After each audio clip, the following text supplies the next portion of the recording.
제18화 법리 대법리. 절대 물러섬 없는 싸움.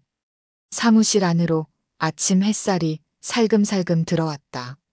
긴장된 공기를 누그러뜨리려는 듯 사무실 안 분위기도 그 빛을 고요히 맞이했다. 윤솔이 조심스레 컵라면, 스프국을 한 컵씩 나눠주며 말했다. 변호사님, 뜨끈한 거라도 한잔 하세요. 속 좀 풀리실 거예요.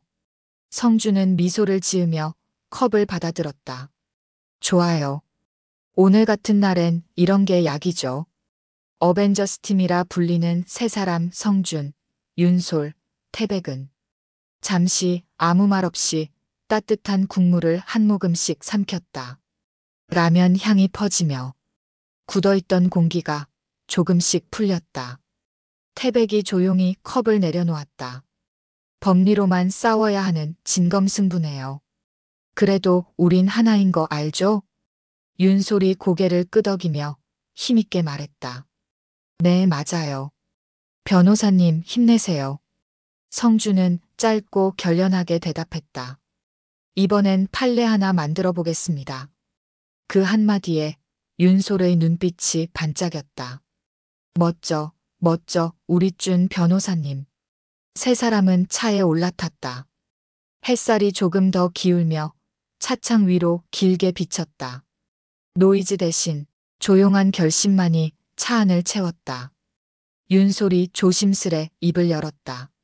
오늘은 왠지 느낌이 좋아요. 이상하게 마음이 편해요. 성준이 짧게 웃었다. 좋은 예감은 대개 근거가 있죠. 태백이 운전대를 잡은 손을 꽉 쥐며 말했다. 오늘은 무조건 밀어붙입니다. 우리 스타일대로. 그렇게 잠시의 침묵 끝에 차는 법원 앞에 도착했다. 성주는 넥타이를 다시 한번 곧게 매며 차문을 열었다. 가자. 이젠 말이 아니라 행동으로 보여줄 때야. 세 사람은 동시에 문을 열고 내렸다. 가을 공기가 차갑게 뺨을 스쳤다. 법원 앞 계단 위엔 기자들과 방청객들이 모여 웅성거렸다. 성준이 서류 가방을 단단히 쥐었다. 그 순간 낯익은 목소리가 들려왔다. 안녕하세요, 성준. 오랜만이야. 성준이 고개를 돌렸다. 햇살을 등지고 한 여성이 천천히 다가오고 있었다. 단정한 회색 코트, 깔끔하게 묶은 머리, 그리고 그 안에서도 돋보이는 눈빛. 성준의 표정이 순간 굳었다. 지우라. 그녀는 미소를 지었다. 오늘 내가 상대 변호사인 거 알고 있었지? 성준이 짧게 고개를 끄덕였다. 응, 알고 있었어. 뒤에서 태백이 낮은 목소리로 속삭였다. 저 정도 미모면 모델 해야 하는 거 아닌가요? 윤솔이 팔꿈치로 그의 옆구리를 살짝 찔렀다. 쉿, 태백 씨. 성준이 팀원들에게 말했다. 내 대학 동기, 안지율 변호사야. 수석 입학에 수석 졸업. 지금은 도율 법무법인의 파트너 변호사지. 윤솔이 감탄하며 말했다. 우와, 진짜 스펙이 장난 아니네요. 지율이 손을 내밀며 미소를 지었다. 아니에요. 잘 부탁드려요. 잠시의 인사를 마치고 지율은 법정 안으로 들어갔다.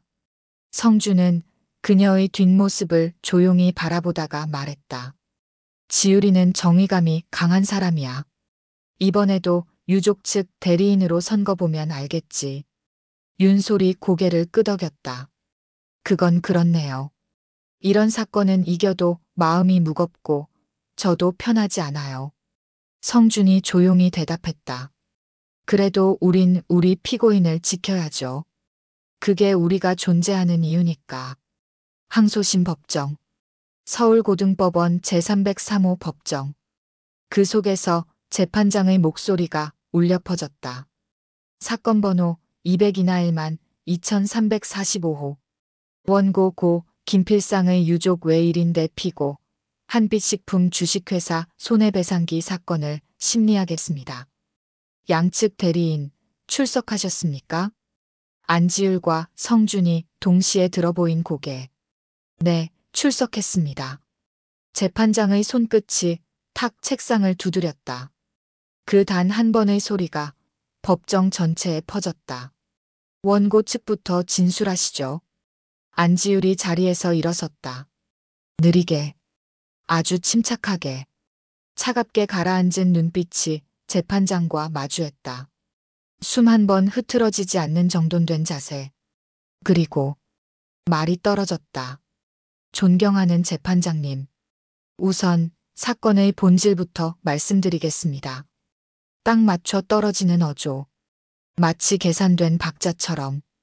고 김필상 씨의 극단적 선택은 피고 박현수 씨의 반복적인 모욕과 업무 압박에 의해 촉발됐습니다. 안지율이 손가락으로 서류 한 장을 싹 넘겼다. 직원 진술, 녹취 분석. 박현수 씨의 음성과 고인의 음성이 99% 일치하는 것으로 확인됐습니다. 이어지는 말은 날카로웠다. 피고 측은 항소심에서도 새로운 증거를 제시하지 못했습니다. 따라서 이 항소는 단순 주장 반복에 불과하며 잠깐 멈춤, 눈빛만으로 이미 결론을 말하고 있었다. 원고 측은 항소 기각을 요청드립니다. 안지율이 자리에 앉는 순간 법정의 기류가 지율에게 흔들렸다. 성준이 자리에서 일어섰다. 동작은 조용했지만 의지가 느껴졌다. 존경하는 재판장님. 그가 들고 있던 서류가 빛을 받아 반짝거렸다.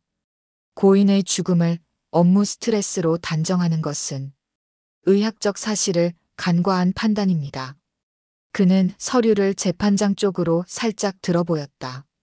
정신과 전문의 진단에 따르면 고인은 해리성 정체감 장애, 즉 다중인격장애 가능성이 높았습니다.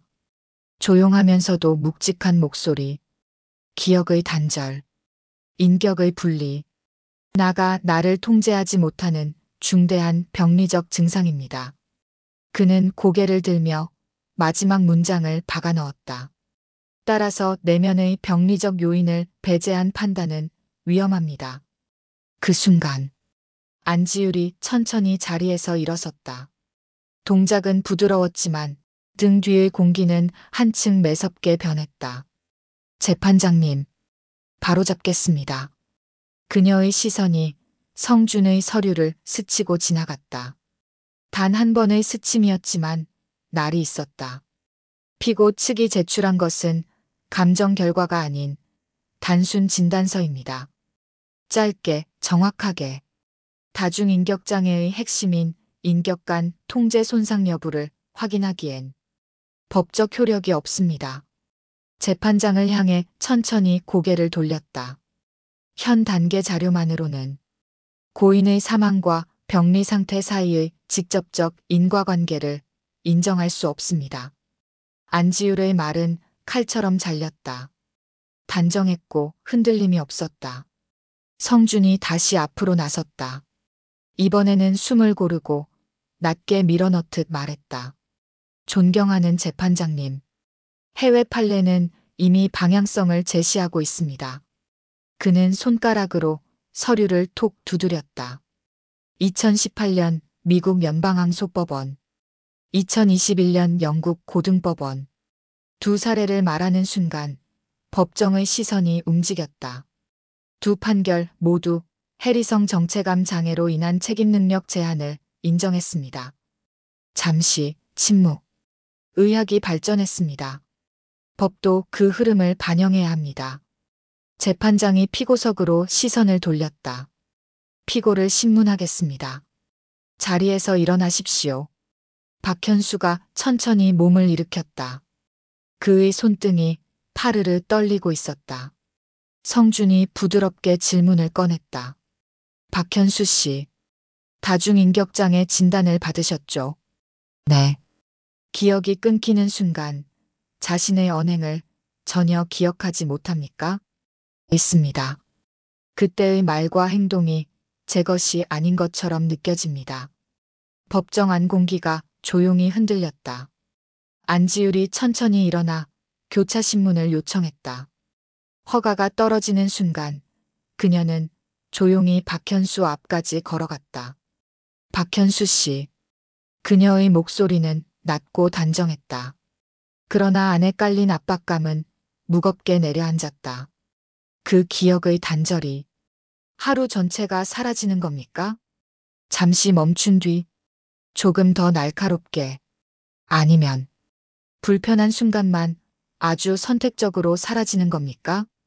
박현수의 눈동자가 흔들렸다. 잘 모르겠습니다. 안지율은 고개를 아주 미세하게 끄덕였다. 그렇습니다. 언제, 왜, 어떻게 기억이 사라지는지도 모른다면. 그리고 마지막 일침. 그 공백이 병적 증상인지 책임 회피인지 누가 구분할 수 있습니까? 그녀의 목소리는 차갑게 가라앉았다. 따라서 지금 제출된 자료와 진술만으로는 법적 책임을 감경할 수 없습니다. 정적. 정말 길고 무겁고 깊은 정적. 그 속에서 성준이 다시 일어났다. 존경하는 재판장님. 피고는 자신의 상태를 숨기지 않았습니다. 다중인격장애는 명백한 의학적 실체입니다. 그는 단 한 문장을 덧붙였다. 피고의 진술은 그 증상을 그대로 반영하고 있습니다. 모든 시선이 재판장에게 향했다. 재판장은 잠시 눈을 감았다. 그리고 천천히 다시 뜨는 순간 법정의 공기 전체가 바뀌었다. 숨소리조차 삼켜진 채 그가 입을 열었다.